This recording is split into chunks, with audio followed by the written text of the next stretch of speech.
ನ್ಯಾಯಕ್ಕಾಗಿ ಹೋರಾಟ, ನ್ಯಾಯಕ್ಕಾಗಿ ಹೋರಾಟ, ಎಲ್ಲಿವರೆಗೆ ಹೋರಾಟ, ಎಲ್ಲವರೆಗೆ ಹೋರಾಟ, ಎಲ್ಲಿವರೆಗೆ ಹೋರಾಟ, ಎಲ್ಲವರೆಗೆ ಹೋರಾಟ. ಧಿಕ್ಕಾರ, ಧಿಕ್ಕಾರ, ಮಾದಿಗ ವಿರೋಧಿ ಕಾಂಗ್ರೆಸ್ ಸರ್ಕಾರಕ್ಕೆ, ಧಿಕ್ಕಾರ, ಧಿಕ್ಕಾರ, ಮಾದಿಗ ವಿರೋಧಿ ಕಾಂಗ್ರೆಸ್ ಸರ್ಕಾರಕ್ಕೆ ಧಿಕ್ಕಾರ, ಧಿಕ್ಕಾರ. ಧಕ್ಕೆ ಬೇಕು, ನ್ಯಾಯ ಬೇಕು, ಧಕ್ಕೆ ಬೇಕು, ನ್ಯಾಯ ಬೇಕು. ಜೈ ಮಾದಿಗ, ಜೈ ಜೈ ಮಾದಿಗ. ಮಾದಿಗ ದಂಡೋರ ಮಾದಿಗ ಮೀಸಲಾತಿ ಹೋರಾಟ ಸಮಿತಿ ಮಾಪಣ್ಣ 11 ಬಣದ ವತಿಯಿಂದ ಇವತ್ತೇನು ನಾವು ಗುಲ್ಬರ್ಗ ಜಿಲ್ಲಾಧಿಕಾರಿಗಳ ಕಚೇರಿ ಎದುರುಗಡೆ ಒಂದು ದಿನದ ಸಾಂಕೇತಿಕ ಧರಣಿ ಕಾರ್ಯಕ್ರಮವನ್ನು ಹಮ್ಮಿಕೊಂಡಿದ್ದೀವಿ.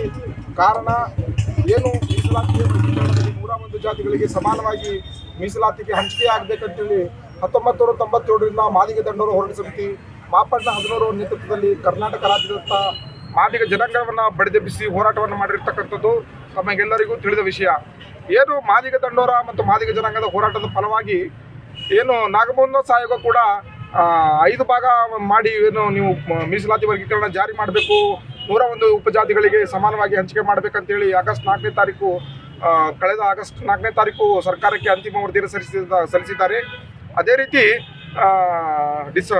ಆಗಸ್ಟ್ 19ನೇ ತಾರೀಕು ವಿಶೇಷ ಕ್ಯಾಬಿನೆಟ್ ಸಭೆಯಲ್ಲಿ ಕರ್ನಾಟಕ ರಾಜ್ಯ ಸರ್ಕಾರ ಕೂಡ ತೀರ್ಮಾನ ಮಾಡಿದಂತೆ 3 ಭಾಗ ಅಂತೇಳಿ ಏನು ಅವರು ಒಂದು ವರ್ಗೀಕರಣ ಜಾರಿಗೆ ಒಪ್ಪಿಗೆ ನೀಡಿ ಇವತ್ತು 3 ತಿಂಗಳಾದರೂ ಕೂಡ ಅದ್ರ ಬಗ್ಗೆ ಏನು ಇವತ್ತು ಲೋಪದೋಷಗಳನ್ನು ಸರಿಪಡಿಸದೆ ಕಾಲಹರಣ ಮಾಡಿ ಇವತ್ತು ಒಂದು ಜನಾಂಗವನ್ನು ಇವತ್ತು ತುಳಿತಕ್ಕಂಥ ಒಂದು ಪ್ರಯತ್ನವನ್ನು ಇವತ್ತು ರಾಜ್ಯ ಸರ್ಕಾರ ಮಾಡಿದೆ.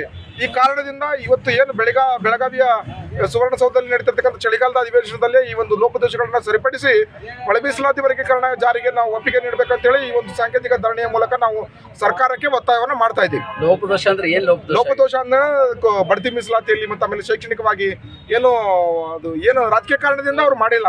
ಆ್ಯಕ್ಚುಲಿ ನಮಗೆ 8% ರಿಸರ್ವೇಷನ್ ಸಿಗಬೇಕಾಗಿತ್ತು, ಇವರು 6% ಅಂತ ಏನು ಹೇಳ್ಕೊಟ್ಟಿದ್ದಾರೆ. ಅದು ಸುಮ್ಮನೆ ಅದು ತುಟ್ಟಿಗೆ ತುಪ್ಪ ಹಚ್ಚುವಂಥ ಕೆಲಸ ಮಾಡಿದ್ದಾರೆ ಅವರು. ನಿಜವಾಗ್ಲೂ ಅದು ಅನ್ಯಾಯ ಇದೆ. ಅದಕ್ಕೆ ನೀವು ಏನು ಒಂದು ಮಾದಿಗ ಜನಾಂಗ 1997ರಿಂದ ಈ ಒಂದು ಬೀದಿಗಿಳಿದು ಒಂದೇ ವಿಷಯದ ಪರವಾಗಿ ಹೋರಾಟ ಮಾಡಿದೆ. ಈ ಒಂದು ಹೋರಾಟಕ್ಕೆ ನೀವು ಇವತ್ತು ಏನು ಸರಿಯಾದ ಸ್ಪಂದನೆ ಸಿಗ್ತಾ ಇಲ್ಲ. ಈ ಒಂದು ಹೋರಾಟ ನೀವು ಇದೇ ರೀತಿ ಮಾಡಿದ್ರೆ ಬೀದಿಗಿಳಿದು ವಿಧಾನಸೌಧ ಚಲೋ ಮತ್ತು ವಿಧಾನಸೌಧ ಮುತ್ತಿಗೆ ಕಾರ್ಯಕ್ರಮವನ್ನು ಕೂಡ ಮಾದಿಗ ಜನಾಂಗ ಮತ್ತು ಮಾದಿಗ ದಂಡೋರು ಹಮ್ಮಿಕೊಳ್ಬೇಕಾಗ್ತದೆ. ಸಂಪುಟದಲ್ಲಿ ನಿಮ್ಮದೇ ಸಮಾಜದ ಸಚಿವರದಾರ? ಹಾಂ ಸರ್, ಹೌದು. ಮತ್ತು ಅವ್ರು ಏನೋ ಇದ್ರ ಬಗ್ಗೆ ಇಲ್ಲ, ಅವ್ರ ಏನಿದೆ ರಾಜಕೀಯ ಇದೆ ಸರ್. ಅಲ್ಲಿ ರಾಜಕಾರಣ ಇರೋದು ರಾಜಕೀಯ ಕಾರಣಕ್ಕೆ. ಈಗ ಒಬ್ಬರೇ ಮಾದಿಗರೊಬ್ಬರೇ ಅಲ್ಲಿ ಹೇಳೋಕ್ಕಾಗಲ್ಲ. ಎಲ್ಲ ಜಾತಿ ಎಲ್ಲರೂ ಮಿನಿಸ್ಟರ್ಸ್ಗಳು ಇರ್ತಾರೆ. ಅದು ಏನೋ ರಾಜಕೀಯ ಕಾರಣಕ್ಕೆ ಅವರು ಮಾಡ್ತಾ ಇಲ್ಲ. ಸ್ಪಷ್ಟವಾಗಿ ಇದು ಎಲ್ರಿಗೂ ಗೊತ್ತಿರತಕ್ಕಂಥ ವಿಷಯ ಇದೆ.